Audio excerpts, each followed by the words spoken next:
I'm Cara, welcome back to my channel.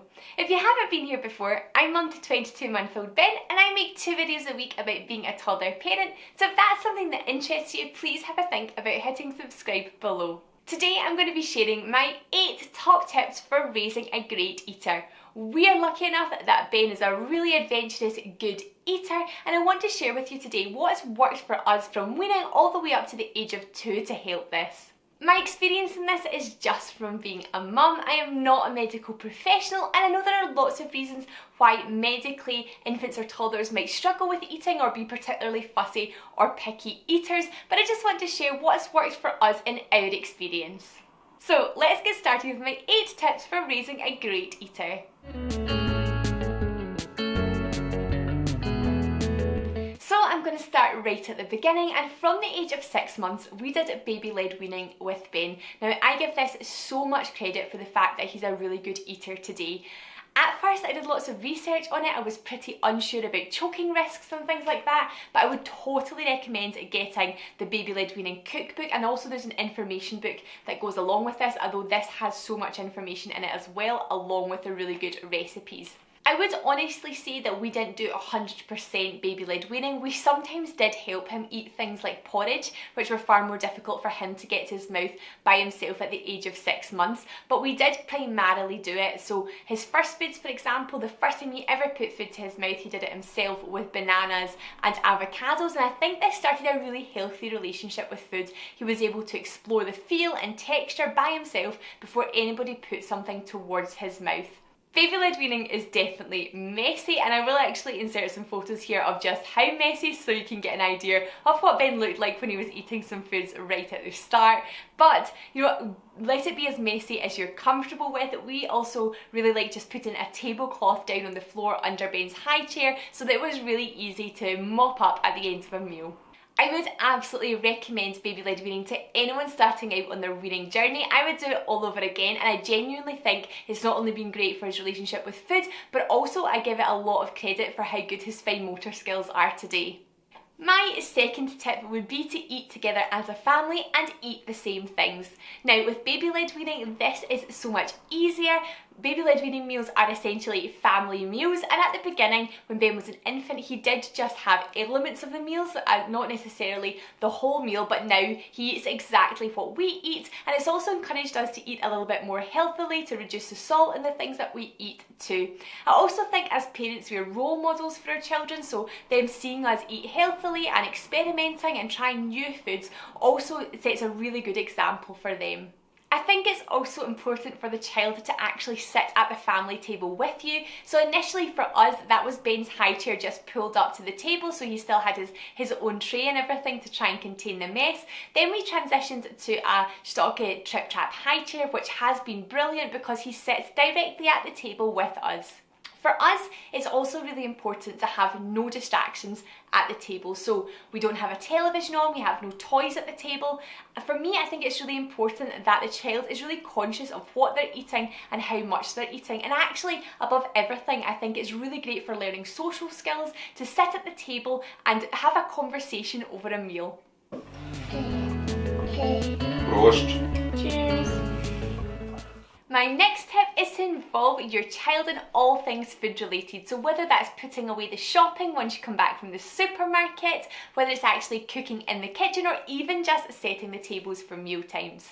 With regards to getting your child into the kitchen, obviously when Ben was much younger they were really simple tasks, whether that's washing a vegetable or learning to peel a banana. Now that Ben's 22 months, he's really good at making his porridge in the morning, so he scoops his own oats and adds his milk and water.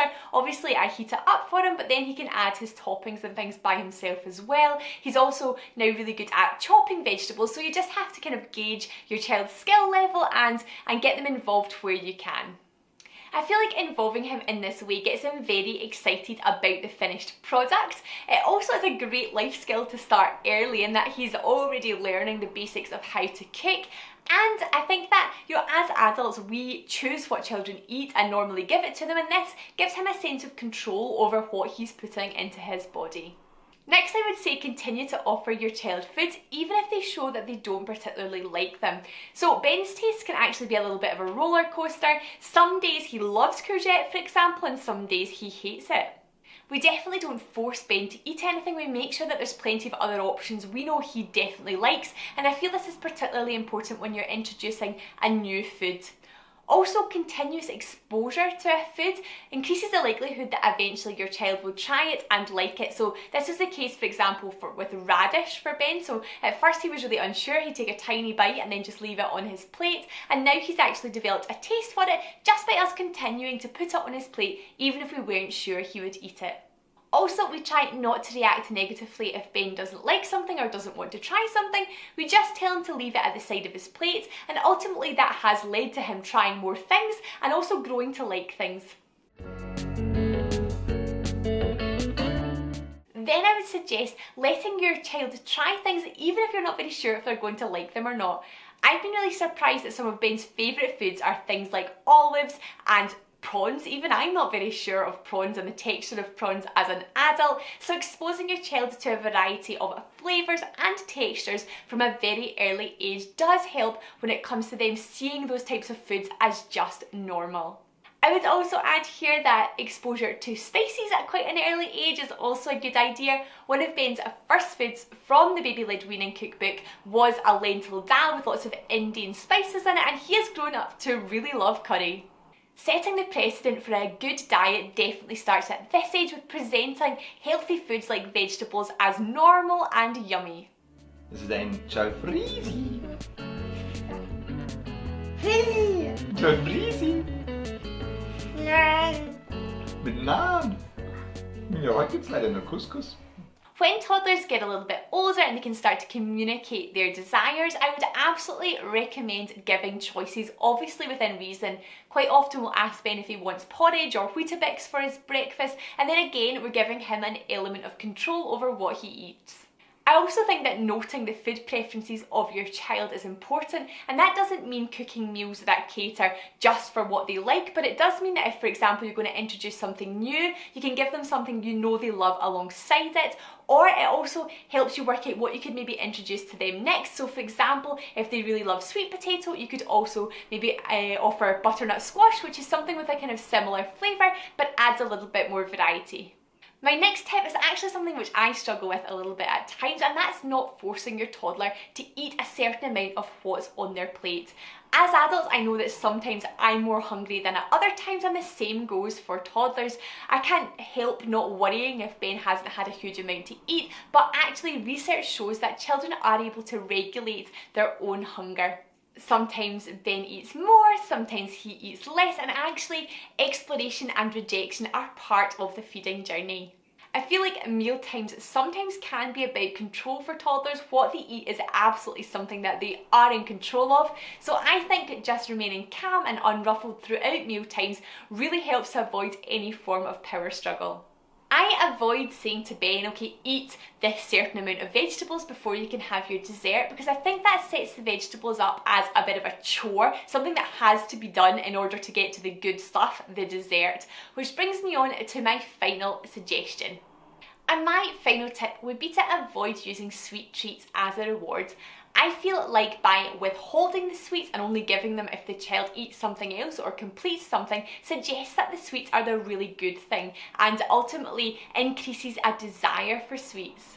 As far as desserts go, we quite often give Ben things like plain yogurt or fruit, things that we would happily give him anyway, and it doesn't matter if he's eaten his full meal before he gets given those. I definitely don't think that giving toddlers a treat once in a while is a bad thing. We definitely let Ben have the odd cake or sweet, especially if we've baked something by ourselves or we're out for a nice coffee, and I think that by exposing them to it relatively early, they learn how to manage it and know that it's something that you have in moderation.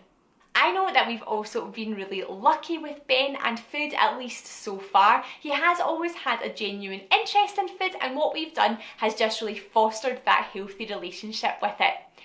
For us, I feel like food was a little bit of a win, but we have definitely also had our struggles. For example, Ben was 18 months before he even started to sleep through the night, so I'm never going to make a video like this on sleep tips. I hope you've enjoyed today's video and that has given some useful practical tips for anyone who is struggling a little bit with their toddler's eating. If you have enjoyed it, please remember to give it a thumbs up and let me know below in the comments what your child's food journey has looked like so far. I hope you'll join me again in another video. Thank you so much for watching. Bye!